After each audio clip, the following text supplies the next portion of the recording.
As U.S. warships move closer to Iran, a stunning fracture has emerged inside America's closest circle of allies. The United Arab Emirates, long viewed as one of Washington's most reliable partners in the Middle East, has drawn a hard line, declaring it will not support any attack on Iran. No airspace, no land, no waters, and no logistical help for a U.S.-led strike. In a formal statement, the UAE's Ministry of Foreign Affairs reaffirmed that Emirati territory, airspace, and waters will not be used for hostile military actions against Iran.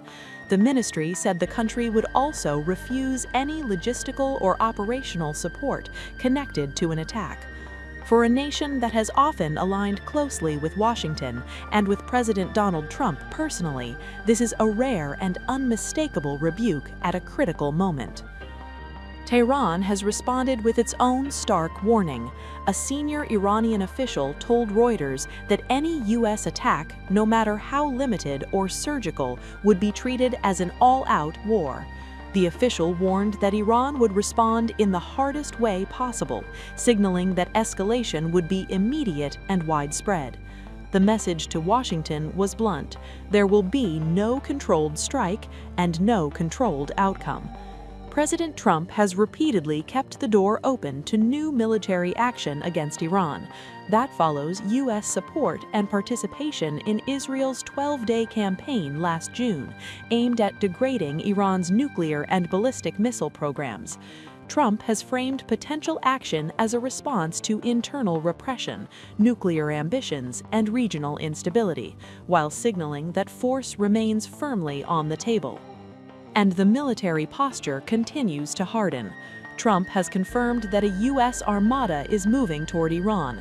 Aircraft carrier USS Abraham Lincoln and 3 destroyers are now operating in the Indian Ocean, adding nearly 5,700 U.S. personnel to the region. F-15E Strike Eagles are active across the Middle East, while U.S. cargo aircraft have been tracked moving equipment into forward bases. America's allies are repositioning as well. The United Kingdom has deployed Typhoon fighter jets to Qatar in what it calls a defensive mission. Meanwhile, U.S. Patriot and THAAD missile defense systems remain on high alert across the region. The posture closely mirrors the buildup that preceded last year's strikes on Iranian nuclear facilities, moves officials insist are deterrent even as preparation accelerates. All of this is unfolding as Iran faces its most severe internal unrest in decades. Since late December, protests driven by economic collapse and anger at clerical rule have swept the country. Activists say more than 5,000 people have been killed and over 27,000 detained. The regime has responded with mass arrests, internet blackouts, and threats of fast-track executions.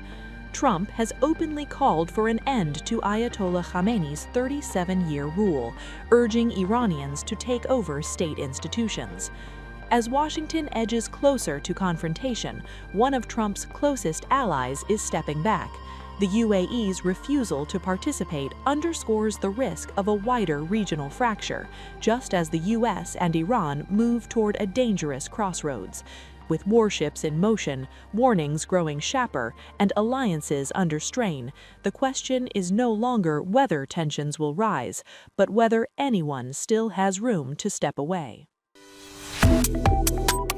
Subscribe to One India and never miss an update. Download the One India app now.